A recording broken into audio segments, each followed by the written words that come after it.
আগের দিন যে ক্লাসটা হয়েছিল তোমরা অনেকে ছিলে না, তার জন্য আমার একটা সংক্ষেপে ভিডিও করা। আমি নোটসগুলো পাঠিয়ে দিয়েছি, তবুও পাঠালেই সব হয় না, একটু ক্লাসরুমের দরকার আছে, টিচারের কথা দরকার আছে। টিচার কিভাবে ওটাকে অ্যানালাইসিস করার চেষ্টা করছিল, সেই মুভমেন্টগুলো, বডি ল্যাঙ্গুয়েজ, এগুলো জানা দরকার আছে। তাই আমি তোমাদের জন্য একটা ছোট্ট ভিডিও বানিয়ে তোমাদের কাছে পাঠিয়ে দেওয়ার চেষ্টা করছি। আচ্ছা, আমাদের আগের দিন পড়ানো ছিল the law of chemical combination. The law of chemical combination,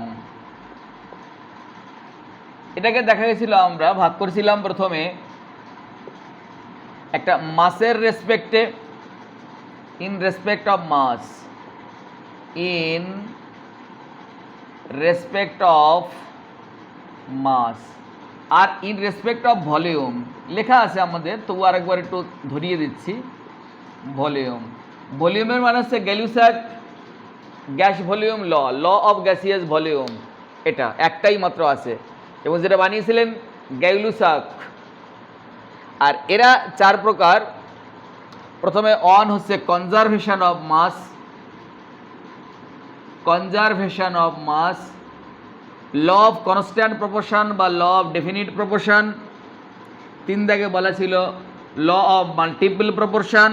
4 দাগে ল অফ রেসিপ্রোকাল প্রপোর্শন। আপনি এখন লিখলেন না কেন স্যার? পুরে নোটস আছে তো, ওখানে তো লিখে দিয়েছি পুরো। Law of conservation of mass, যেটা এটা প্রপোজার হচ্ছে ল্যাভোসিয়ের, আর ল অফ ডেফিনিট প্রপোর্শন এটার প্রপোজার হলো প্রাউস্ট, আর ল অফ মাল্টিপল প্রপোর্শন এর প্রপোজার হলো ডাল্টন, আর ল অফ লাস্টে রেসিপ্রোকাল প্রপোর্শন এটা হচ্ছে রিক্টার। দেখে আসি কোনজন কি বলেছিলেন। তা law of conservation of mass,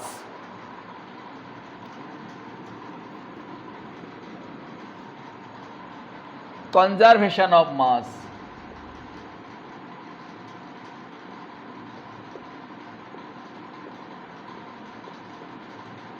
conservation of mass একটা রিয়াকশান হলো H2 প্লাস Cl2 2HCl, সে একটা সাইনও দিতে পারো, অল আর গ্যাসিয়াস। ওরা বলছে এই পাশেও যে মাস থাকবে এই পাশেও সেই মাস থাকবে সবসময়ের জন্য। Hydrogen 2 plus chlorine 35.5 into 2 molecule আছে, তাহলে এটা 73। এখানেও তাই হবে, 2 ইন্টু হাইড্রোজেনের 1 75.5, 2 ইন্টু 36.5 সমান সমান 73 গ্রাম। এ পাশেও যা থাকবে এ পাশেও তাই থাকবে। এটা ছিল কনজারভেশন অফ মাস, যে mass of reactant is always mass of production, এটা সবসময়ের জন্য ইকুয়াল হবে। In which case this law is মানে না, the law is not applicable or disobey or drawback limitation. কখন দেখা যায় বাবুরে? যে সমস্ত reaction, a reaction which produces a vigorously energy, অনেক এনার্জি যারা প্রডিউস করতে পারে, সেই রিয়াকশানে মাসটা বা মাস ডিফেক্টটা এনার্জিতে কনভার্ট হয় according to Einstein law equal two mc²। তার জন্য আমরা একটা এক্সাম্পল দিয়ে দেখিয়েছিলাম নিউক্লিক রিয়াকশানগুলো, generally this reaction follow it. এটা নিউক্লিয়ার ফিশন রিয়াকশান আমরা একটা নিচ্ছি, এরা এক জায়গায় হচ্ছে, সেটা হলো যদি 4টে পট্রিয়াম এক জায়গায় হয়, দেখা যায় একটা হিলিয়াম হবে, আর এই যে ইলেকট্রন +1 0 একে বলে পজিট্রন ই দিয়ে, আর হবে এনার্জি। তা এই পাশে মাস আছে 4 ইন্টু এর একুরেট মান 1.0078 AMU, এই পাশে যা হবে, আর এই পাশে কত হবে 4.0026, আর এটা 2 মলিকুল হয়, মানে দুটো হয়, 2 ইন্টু 0.00548 এত করলে পরে দেখা গেছে এই পাশে একটু কম হয়েছিল, একটু লেস হয়েছিল। সেই লেস পরিমাণ থেকে আমরা এটা মাইনাস করলে আমাদের মাস ডিফেক্ট বেরিয়েছিল, মাস ডিফেক্ট। এই পাশে ধরো আমরা ইনিশিয়ালি আমরা A1 ধরলাম, এটা আমরা যা বেরোলো A2 ধরলাম, এটা বড়, তার মানে A1 মাইনাস A2 মাইনাস করে দিলাম, আমাদের মাস ডিফেক্ট বেরিয়ে গেল। এবার একটা ফর্মুলা আছে যে 1 AMU মাস প্রডিউসেস 931 মেগা ইলেকট্রন ভোল্ট বা মিলিয়ন ইলেকট্রন ভোল্ট। তাহলে তাতে কত হচ্ছে, এবার যেটা এটা বিয়োগফলটা বেরোবে সমান সমান A1 মাইনাস A2 এনার্জি মাস প্রডিউসেস, যতটা হবে ততটা। দেখবে আমাদের নোটসে সুন্দর করে দেওয়া আছে। এই সমস্ত ক্ষেত্রে কনজারভেশন অফ মাসটা ঠিক হয়নি, তখন ওরা একটা কারেকশন ফর্ম, কনজারভেশন মাসের একটা কারেকশন ফর্ম বার করলো যে the summation of mass of energy, the summation of mass of energy of reactant is always to summation of mass and energy of the production। তখন শুধু দেখলো যে একা মাস দিলে এটা ঠিকঠাক হয় না, সঙ্গে তখন এনার্জিকে সামেশন করতে হলো। ব্যাপারটা ভেবে দেখো। আচ্ছা, এটা ছিল কনজারভেশন অফ মাস। আরেকটা পড়িয়েছিলাম আগের দিন, the law of definite proportion. এই লটা সবার মন ছুঁয়ে যাবে।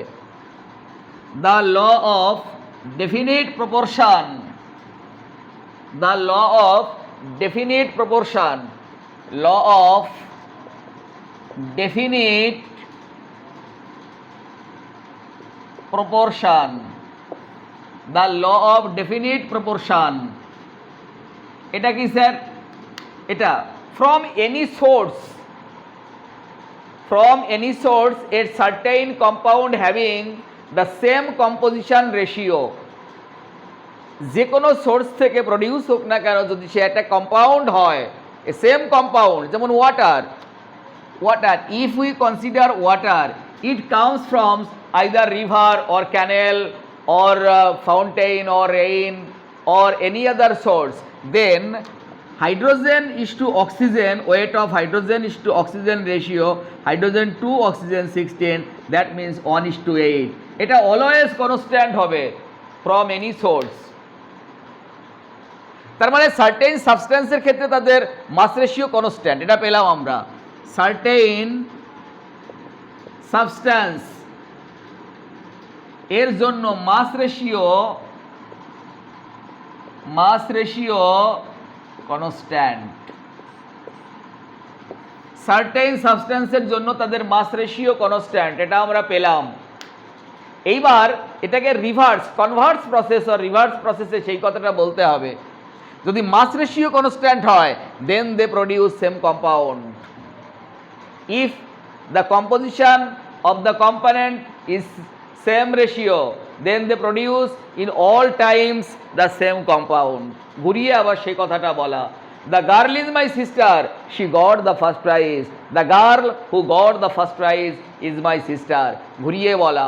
এখানেও সেরকম, কিন্তু দেখা যাচ্ছে দুটো ক্ষেত্রেই রুলটা ডিজোবে হয়েছে, মানেনি। প্রথমত যেটা ফার্স্ট বলেছিল যে সার্টেন সাবস্টেন্সের ক্ষেত্রে মাস রেশিও সমান, কই সমান? আমি যদি কনসিডার H2O আর H2O, এটা 16 আইসোটোপ, এটা 18 আইসোটোপ কনসিডার করি, তাহলে কিন্তু হবে না, কারণ এখানে হাইড্রোজেন ইস টু অক্সিজেন 2:16 মানে 1:8, therefore hydrogen is to oxygen 2:8, 10, দ্যাটফর 1:9। তাহলে কি হবে? তাহলে দেখা গেল সমান হয়নি, কিন্তু অল টাইমস দে প্রডিউসেস ওয়াটার। স্যার এখানে 16 আর এখানে 18, এদের কেমিক্যাল মানে আইডেন্টিটি কি একই হয়ে যাবে স্যার? একই ধরনের রিয়াকশান করবে? Always same reaction produces. They are isotope 16 and 18, that means same number of proton and neutron, difference neutron number. They stay in the nucleus, and this nucleus does not affected or does not participated the chemical reaction. Chemical reaction participate only electron whose belongs to the electronic surface area, যে এরিয়াতে electron থাকে সেখানে reaction করে। Both oxygen and that oxygen having same number of electron, so they react water and water, but their weight of the ratio of the component is not same. One is 1:8, one is 1:9, তার মানে হয়নি। সেকেন্ডটা যদি বলতাম যে মাস ratio যদি সমান থাকে তাহলে তারা সেম সাবস্টেন্স প্রডিউস করে, সেখানেও ভুল আছে। কেমন স্যার, ভুল কি করে হলো? C2H5OH, এটা ইথানল, এর মধ্যে carbon is to hydrogen is to oxygen. Carbon আছে 12 2 যা 24, হাইড্রোজেন 5 আর 6, 6 অন যা 6 আর 16 অন যা 16, তার মানে 12:3:18, এটা আসবে মাস রেশিও। আমরা যদি এটা নেই ডাইমিথাইল ইথার, তাহলে এখানেও কিন্তু আমরা কত পাচ্ছি? Carbon is to hydrogen is to oxygen সমান সমান 12:3:8, একই তো। এখানেও দুটো কার্বন, এখানেও দুটো কার্বন, এখানে 6টা হাইড্রোজেন, 3 আর 3 6টা হাইড্রোজেন, একটা অক্সিজেন একটা অক্সিজেন, সেম নাম্বার অফ, তার মানে মাস রেশিও সেম। মাস রেশিও সেম কই? তারা তো একই কম্পাউন্ড ফর্ম করেনি, এরা আইসোমার। আইসোমার হলে ফর্ম করে না, ওদের same molecular weight but different structural formula. C2H5OH and CH3OCH3, that elements is not situated and same position. সেই এলিমেন্টস আছে কিন্তু সেই পজিশনে নেই। নদীর জল ভরা থাকে কিন্তু সেই জল সেই জায়গায় থাকে না। আরেকটা আমরা শুরু করেছিলাম law of multiple proportion. two elements produce a 2 or more substance, then if we definite or constant the one of them, then other belongs to the whole number proportion, simple whole number proportion or ratio. এটা ছিল ডাল্টনস ল of multiple proportion.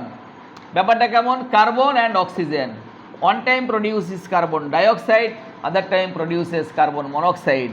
Here carbon is to oxygen, that means carbon 12, oxygen 32. তাহলে আমরা simplify করলে কত হচ্ছে? 3:4 এখানে carbon is to oxygen 12:16, এটা এখানে করো তাহলে কত হবে? 4 দিয়ে করলে 3 4. If one is constant or definite, then other belongs to 8:4 সমান সমান 2:1, which is whole number ratio. Simple, কোনো ফ্র্যাকশন আসতে হবে না, সিম্পল হোল নাম্বার রেশিও। এটা ছিল law of multiple proportion. That means two elements produces two or different or multiple compound, then one of them is fixed or constant proportion in mass ratio, then other belongs to the simple and whole number ratio. যদি একটার মধ্যে constant থাকে বাকিগুলো তারা simple and whole number রেশিওতে থাকবে, কখনো fraction হবে না। তুমি তোমার ভাই অথবা বোন যদি আমার সামনে হাজির করো তাহলে তুমি না বললে আমি বুঝতে পারবো, কারণ তোমাদের মধ্যে একটা কমন পার্ট থাকবে, কারণ তোমাদের মা বাবা সেম। এখানে মা বাবা 2 এলিমেন্টস, এখানে কার্বন অ্যান্ড হাইড্রোজেন, মা অ্যান্ড বাবা প্রডিউসেস ডিফারেন্ট কম্পাউন্ড। মা বাবার মতো অনেকগুলো ভাই বোনও তো হতে পারে, তাহলে তাদের মধ্যে একটা পার্ট কমন থাকলে বাকি পার্টটা যেটা থাকবে সেটা simple and whole number ratio. এটাই ছিল গেল দিনের ক্লাস, এই পর্যন্তই। দেখো বুঝতে পারছো কিনা, না বুঝলে আমাকে ভয়েস মেসেজ করো, আমি আবার বুঝিয়ে দেওয়ার চেষ্টা করব।